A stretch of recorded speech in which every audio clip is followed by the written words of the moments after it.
श्री राम जी ने सिर्फ रावण जैसे असुर का ही अंत नहीं किया था, बल्कि ऐसे अनेक असुरों और दानवों को भी मुक्ति दिलाई थी जो किसी न किसी शाप के कारण राक्षस योनि में फंस गए थे। आज हम ऐसे ही विचित्र दानवों और उनके शाप के बारे में आपको इस वीडियो में बताएंगे। ताड़का। ताड़का जन्म से राक्षस नहीं थी, बल्कि वह सुकेतु नामक एक अत्यंत बलवान यक्ष की पुत्री थी। रामायण के अनुसार सुकेतु को लंबे समय तक कोई संतान नहीं हुई, तो उसने ब्रह्मा जी की कठोर तपस्या की। फलस्वरूप ब्रह्मा जी ने सुकेतु को एक अत्यंत सुंदर कन्या प्रदान की। उस चमत्कारी कन्या में 1000 हाथियों का बल था, ऐसा वर्णन मिलता है। जब ताड़का बड़ी हुई, तब उसका विवाह सुंद नामक एक बलशाली राक्षस से कर दिया। ताड़का ने 2 पुत्रों सुबाहु और मारीच को जन्म दिया। मारीच अत्यंत उपद्रवी था, किंतु जन्म से राक्षस नहीं था। वह वन में उपस्थित मुनियों को अकारण कष्ट देता था। उससे तंग आकर अगस्त ऋषि ने उसे राक्षस हो जाने का शाप दे दिया। यह देख ताड़का का पति सुंद अत्यंत क्रोधित हो गया और अगस्त ऋषि ने उसे तत्काल भस्म कर दिया। अपने पति की मृत्यु का बदला लेने के लिए ताड़का ने ऋषियों पर हमला कर दिया। तब अगस्त मुनि ने उसे भी राक्षस हो जाने का शाप दे दिया। अब बलशाली और कुरूप हुई ताड़का का उत्पात बढ़ता चला गया। अनेक वर्षों बाद अगस्त मुनि के आश्रम में ऋषि विश्वामित्र का आगमन हुआ, जो एक महान यज्ञ करना चाहते थे। ऋषि विश्वामित्र ने अपना यज्ञ प्रारंभ किया। अब वे किसी को शाप नहीं दे सकते थे, क्योंकि उनकी संपूर्ण मानसिक ताकत यज्ञ के लिए ही थी। तभी ताड़का ने उनका यज्ञ भंग कर दिया। उन्होंने अयोध्या जाकर राजा दशरथ से श्री राम को वन में ले जाने का अनुरोध किया। फलस्वरूप ताड़का का वध संभव हुआ और उसके बाद ही ऋषि विश्वामित्र का यज्ञ भी पूर्ण हो सका। सुबाहु ताड़का का पुत्र था। जब ऋषि विश्वामित्र श्री राम और लक्ष्मण जी को लेकर ताड़का वन पहुंचे, तब लक्ष्मण जी ने पूछा, गुरुदेव, ये विशाल पद चिन्ह किसके हैं? विश्वामित्र जी ने कहा, यह निर्जन सा दिखने वाला स्थान पहले अत्यंत सुंदर जनपद था और इसे सुंदर वन कहा जाता था। किंतु जब अगस्त मुनि के शाप से ताड़का नामक कन्या एक राक्षस बन गई, तब उसने यहाँ सब विनाश कर दिया।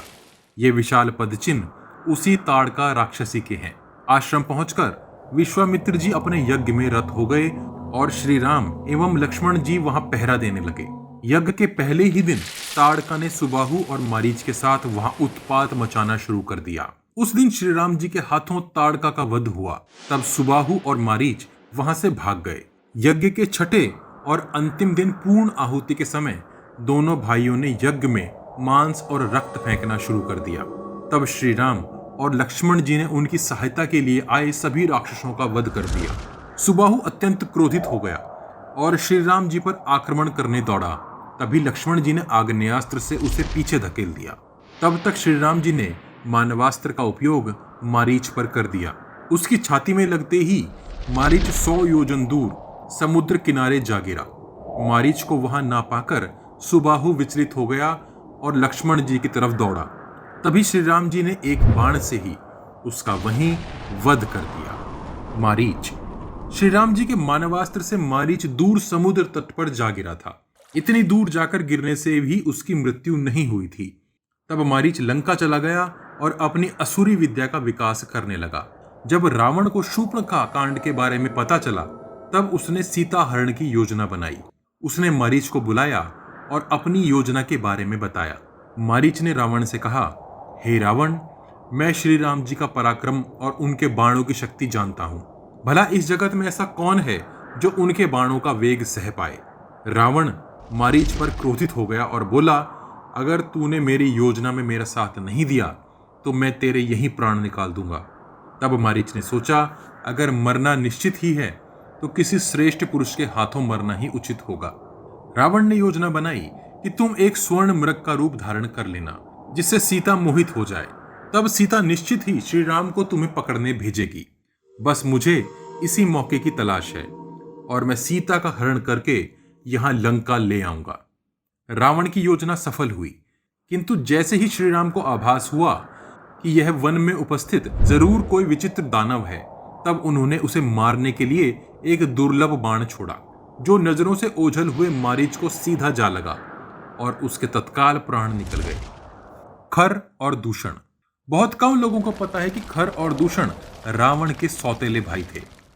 ऋषि विशर्वा और पुष्टोत्कटा से खर, विशर्वा और राका से दूषण और विशर्वा एवं कैकसी से रावण का जन्म हुआ था। शूर्पणखा की कटी नाक का बदला लेने खर और दूषण ही सबसे पहले आए थे। जिस दंडक वन में शूर्पणखा रहती थी वह रावण के अधीन था। शूर्पणखा की सुरक्षा का दायित्व रावण ने खर और दूषण को ही दिया हुआ था। खर ने पहले 14 राक्षसों को श्री राम और लक्ष्मण जी को मारने भेजा, किंतु श्री राम जी ने सिर्फ एक ही बाण से सबके सर धड़ से अलग कर दिए। तब खर और दूषण 14,000 दैत्यों की सेना लेकर वहां पहुंचा। श्री राम जी ने कुछ ही पल में अपने भयंकर अग्निबाणों से उन सभी का अंत कर दिया। अपनी विशाल सेना को भस्म होता देख दोनों भाई श्री राम जी की तरफ लपके। दोनों ने कुछ पल घोर युद्ध किया, किंतु ज्यादा देर तक श्री राम जी के सामने नहीं टिक सके। सबसे पहले खर मृत्यु को प्राप्त हुआ और अगले ही पल दूषण भी काल के गाल में समा गया। मकराक्ष। मकराक्ष खर के पुत्र का नाम था। अपने पिता की मृत्यु के बाद वह किसी तरह बचते बचाते लंका में रावण तक पहुंच गया था। राम रावण युद्ध में मकराक्ष ने श्री राम को ललकारा। श्री राम जी ने उससे उसका परिचय पूछा। मकराक्ष बोला, मैं खर का पुत्र हूं जिसे तुमने दंडक वन में मार डाला था। मैं तब से बदले की अग्नि में जल रहा हूं। आज मेरे बाण तेरा वध कर देंगे। तब श्री राम ने कहा, इतनी डींगे हाँकने से कोई लाभ नहीं है। युद्ध में विजय शब्दों से प्राप्त नहीं होती। तभी मकराक्ष ने बाणों की बौछार श्री राम जी पर कर दी। श्री राम ने उन्हें आसानी से नष्ट कर दिया। मकराक्ष वास्तव में एक शक्तिशाली योद्धा था। उनके इस युद्ध को देखने सभी देवता भी आकाश में प्रकट हो गए थे। कभी मकराक्ष श्री राम के अस्त्रों को काट देता तो कभी श्री राम मकराक्ष के अस्त्रों को काट देते। श्री राम ने मकराक्ष का धनुष और रथ नष्ट कर दिया। तब मकराक्ष ने रुद्रदेव से प्राप्त एक बर्छी श्री राम जी पर छोड़ दी। सभी देवता उसे देख डर गए। श्री राम ने 4 अद्भुत बाण उस बर्छी की तरफ छोड़े, जिसने चारों दिशाओं से उस बर्छी पर प्रहार किया। हवा में ही उस बर्छी के टुकड़े टुकड़े हो गए। बर्छी के नष्ट होते ही मकराक्ष विचलित हो गया और जैसे ही उसने अपना अगला बाण चलाना चाहा, श्री राम ने उसका धनुष काट दिया और अगले ही पल एक बाण उसकी छाती में उतर गया। मकराक्ष का वहीं अंत हो गया। कुंभकर्ण।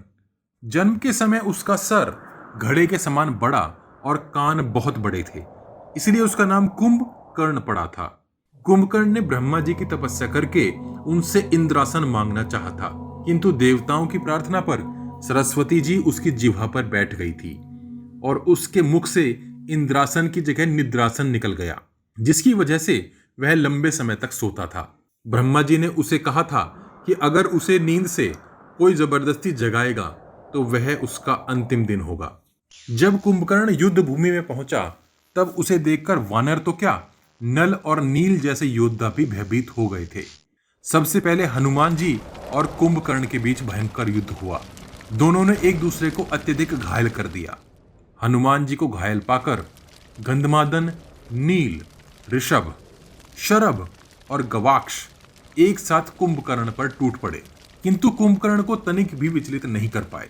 तब लक्ष्मण जी उनसे लड़ने पहुंचे, किंतु कुंभकर्ण ने कहा, तुम अभी बालक हो, मैं तुम्हारा वध नहीं करना चाहता, जाओ राम को भेजो। श्री राम ने आते ही उस पर मयूर पंखों से सुसज्जित तीक्ष्ण बाण छोड़े, जिससे उसकी छाती लहूलुहान हो गई। तब उसने एक भारी शिला श्री राम जी पर फेंकी। श्री राम जी ने उसके टुकड़े टुकड़े कर दिए। श्री राम ने अनेक अग्निबाण कुंभकर्ण पर छोड़े, जिसे उसने नष्ट कर दिया। श्री राम ने एक वायव्य बाण से उसकी एक भुजा काट डाली। श्री राम जी ने इंद्रास्त्र से उसकी दूसरी भुजा भी काट डाली। अब श्री राम जी ने भयंकर अस्त्र, जिसका नाम ब्रह्मदंड अस्त्र था, उसका संधान किया। सब ओर अद्भुत रोशनी और भय सा छा गया। ब्रह्मदंड सीधे कुंभकर्ण के मस्तक को काटता हुआ निकल गया और इस महान राक्षस का वहीं अंत हो गया। कबंध। कबंध एक गंधर्व था जिसने स्थूलशिरा ऋषि को अत्यंत परेशान कर दिया था। तब उनके शाप से वह एक राक्षस बन गया। इसी रूप के कारण उसमें अत्यंत बल आ गया और उसने इंद्र पर आक्रमण कर दिया। तब इंद्र के एक भयंकर वज्र प्रहार से उसका सर अंदर घुस गया। इसी कारण से उसका नाम कबंध पड़ा। जब श्रीराम और लक्ष्मण जी सीता जी को खोजने में लगे थे, तब कबंध ने उन्हें पकड़ लिया था। खुद को छुड़ाकर उन्होंने कबंध की भुजाएं काट डाली। तब कबंध ने उन्हें अपना परिचय दिया कि वह एक शापित गंधर्व है। अगर आप मुझे अपने हाथ से जल पिला देंगे तो मैं शाप मुक्त हो जाऊंगा। शाप मुक्त हुए कबंध ने श्री राम जी को सुग्रीव से मित्रता करने का सुझाव दिया था। विराध भी दंडक वन का राक्षस था। उसने सीता जी का हरण कर लिया और श्री राम और लक्ष्मण जी से बोला कि तुम कौन हो जो धनुष धारण किए खड़े हो? क्या तुमने मेरा नाम नहीं सुना? मैं प्रतिदिन ऋषियों और मानवों का मांस खाकर अपनी भूख मिटाने वाला विराध हूं। मुझे ब्रह्मा जी का वरदान है कि किसी अस्त्र शस्त्र से मेरी मृत्यु संभव नहीं है। तब सीता जी को छुड़ाने के लिए उससे भयंकर युद्ध हुआ। श्री राम जी के अस्त्रों से उसके अंग तो भंग हो गए, किंतु वह मरा नहीं। तब उन्होंने विचार किया कि इसे भूमि में एक गहरा गड्ढा खोदकर दबा दिया जाए। तब विराध ने बताया कि मैं वास्तव में एक गंधर्व हूं। कुबेर के शाप ने मुझे ऐसा बना दिया था। आज आपकी कृपा से मुझे मुक्ति मिल जाएगी। और उन्होंने विराध को भूमि में दबा दिया। हर दानव के पास अपनी एक विचित्र शक्ति थी। आपको किस दानव की शक्तियां सबसे विचित्र लगी और क्यों? आप हमें कमेंट बॉक्स में कमेंट करके बता सकते हैं। साथ ही जय श्री राम भी लिखते जाइए। हमें आपके जवाब और आपकी राय का इंतजार रहता है। अपने प्रियजनों तक यह ज्ञान पहुंचाने के लिए वॉच गॉड चैनल को सब्सक्राइब और शेयर करना मत भूलिए। सब्सक्राइब बटन के बगल में बनी छोटी सी घंटी भी बजा दीजिए। जय श्री राम। हर हर महादेव।